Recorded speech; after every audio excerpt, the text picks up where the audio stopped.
요즘 들어 무릎이 자주 붓거나 열이 나는 분들 많죠?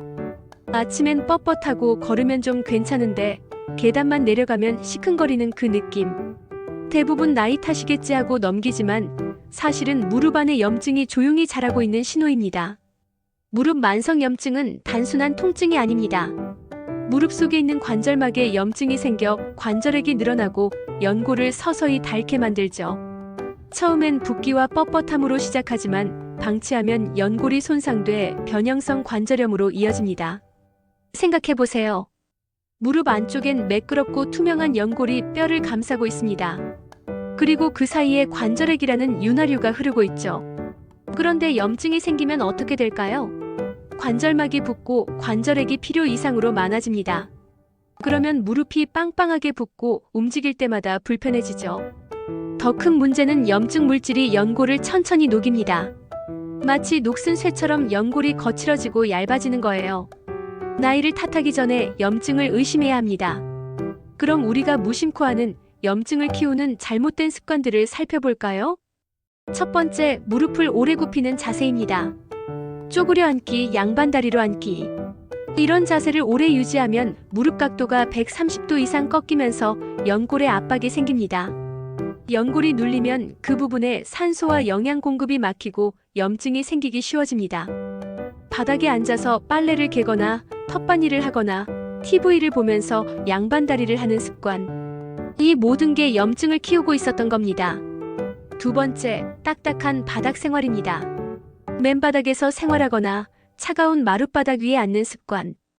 바닥의 냉기가 무릎으로 전달되면 관절 주위 혈류가 막히고 염증이 더 심해집니다. 무릎은 따뜻해야 혈액순환이 잘 되고 염증 물질도 빨리 배출됩니다. 하지만 차가운 바닥은 무릎을 점점 차갑게 만들죠. 세 번째, 계단 운동을 과하게 하는 것입니다. 운동 삼아 계단을 오르내리자 하며 매일 계단을 찾는 분들 계시죠? 분명 심장과 폐에는 좋을 수 있습니다. 하지만 무릎엔 어떨까요? 특히 내려갈 때는 체중의 5배 하중이 무릎에 실립니다. 이미 염증이 있는 상태에서 이런 운동을 반복하면 연골 손상이 가속화됩니다. 네 번째, 통증을 참는 습관입니다. 조금 아픈 건 참아야지 괜찮겠지 하며 버티는 것. 무릎이 붓고 열이 나고 아픈데도 그냥 참으면 염증이 점점 깊어집니다. 처음엔 관절막에만 있던 염증이 연골까지 번지죠. 그때쯤 되면 돌이키기 어렵습니다. 통증은 몸이 보내는 경고등입니다. 불편함을 무시하지 마세요. 그럼 이제 염증을 잠재우는 생활 습관을 알려드릴게요. 첫 번째, 냉찜질과 온찜질을 제대로 구분하는 것입니다. 무릎이 붓고 열이 날 때는 냉찜질을 해야 합니다. 차가운 팩으로 15분에서 20분 정도 찜질하면 염증이 가라앉고 통증도 줄어듭니다.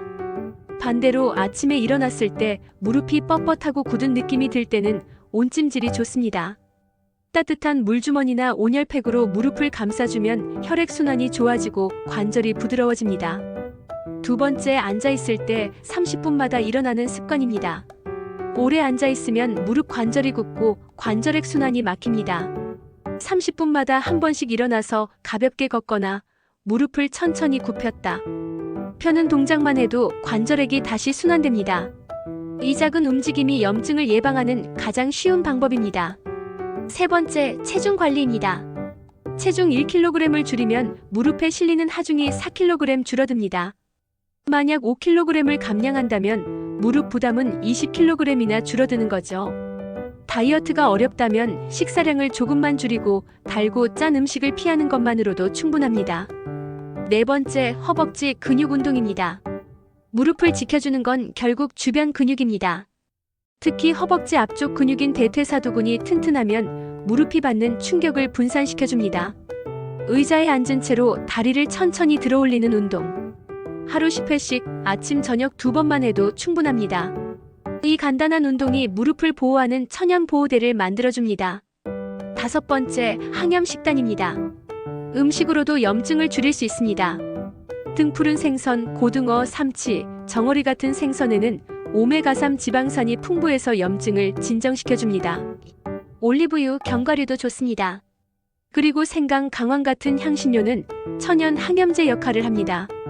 반대로 튀긴 음식, 설탕이 많은 음식, 가공식품은 염증을 악화시킵니다. 가능한 한 피하세요. 그럼 언제 병원에 가야 할까요? 무릎이 계속 붓고 열이 나고 밤에도 통증이 심해서 잠을 못 잔다면 반드시 병원에서 정확한 진단을 받아야 합니다.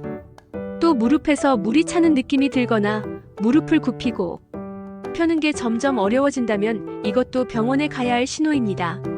병원에선 단순히 진통제만 처방하는 게 아니라 관절의 검사와 연골 상태를 확인하는 검사를 합니다. 엑스레이나 MRI로 연골이 얼마나 닳았는지, 염증이 어디에 있는지 정확히 볼 수 있죠. 조기에 발견하면 약물 치료나 물리치료로도 충분히 관리할 수 있습니다. 하지만 너무 늦으면 주사나 수술이 필요할 수도 있습니다.